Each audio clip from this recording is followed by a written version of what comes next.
Greetings, dear people of God at Trinity and beloved friends beyond.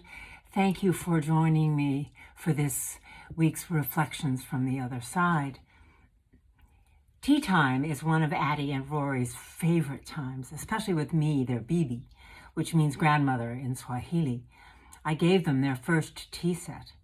Recently, over the holidays, Rory decided that we should have a tea party after coming in from lots of snow time outside. She pulled out the new tin tea set from Christmas, filled the teapot with tea and the plates with tea cake, water, and graham crackers, and handed them to Addie and me.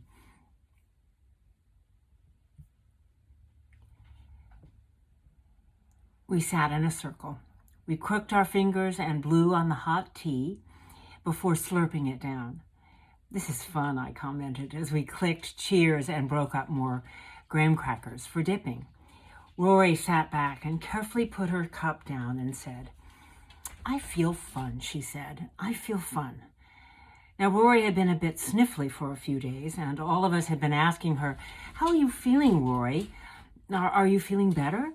So I heard her words in that context, until I recently watched a TED Talk given by Catherine Price on why having fun is the secret to a healthier life. I love watching TED Talks. They are great for helping time pass on the Stairmaster or for accompanying dinner making, now that I actually feel like making dinner again. In her talk, Catherine Price says, "Today I want to propose to you a new, more precise definition of what fun is. I want to reveal some of the ways in which it is astonishingly good for us. And I want to give you all some suggestions for things you can do starting right now to experience its power for yourself." So the first thing we need to start with is the fact that fun is a feeling and it's not an activity. And that's important because a lot of times when I ask people what's fun, they'll respond with a list of activities that they enjoy. Skiing is fun, or dancing, or pickleball. She goes on to say, "So what is this feeling that we call fun?"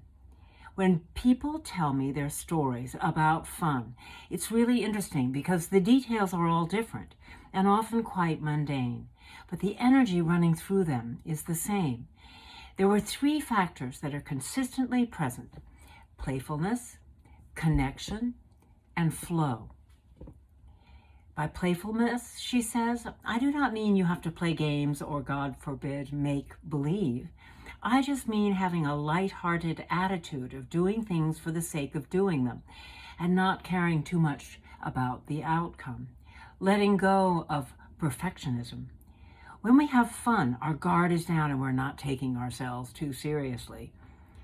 Connection refers to the feeling of having a special shared experience. I do think it's possible in some circumstances to have fun alone and for this feeling of connection to be with yourself or the surroundings or the activity. But, she says, in the majority of stories that people tell me about their peak fun memories, another person is involved, and that's true even for introverts. And then flow. Flow is the state where we're so engaged and focused on whatever we're doing that we can even lose track of time. You can think about an athlete in the middle of a game or a musician playing a piece of music. It's when we're in the zone. It's possible to be in flow and not have fun, like if you're arguing, but you cannot have fun if you're not in flow. Can you think of a time, the last time, you were having fun? Were those 3 factors present? Can you think of people you know recently who have had fun, who have fun, who are fun? Were those 3 factors present? When do you experience any of those factors, any one of those factors in your life? Who would you say has the most fun of anyone you have experienced, whether a close friend or a famous public figure? Is anyone thinking, Desmond Tutu? I am. 40 years ago, when I had just been ordained, Desmond Tutu came to preach and celebrate at All Saints Pasadena on Pentecost. It was a wild and wonderfully spirited day with dancers from my liturgical dance group sweeping red gauze banners representing the tongues of fire and the winds of the Spirit down the aisles and over the congregation, and then gathering on the stage constructed to bring the altar out over the first pew. A jazz dance band played while we danced, and all of a sudden, there was Desmond, leaping from his seat and joining us, laughing, his hands upraised, his knees bent, rocking to the music, his feet stamping, dancing amongst us. Joy radiated from him like sunshine. And the congregation leapt up and laughed and stamped their feet and clapped their hands and forgot themselves.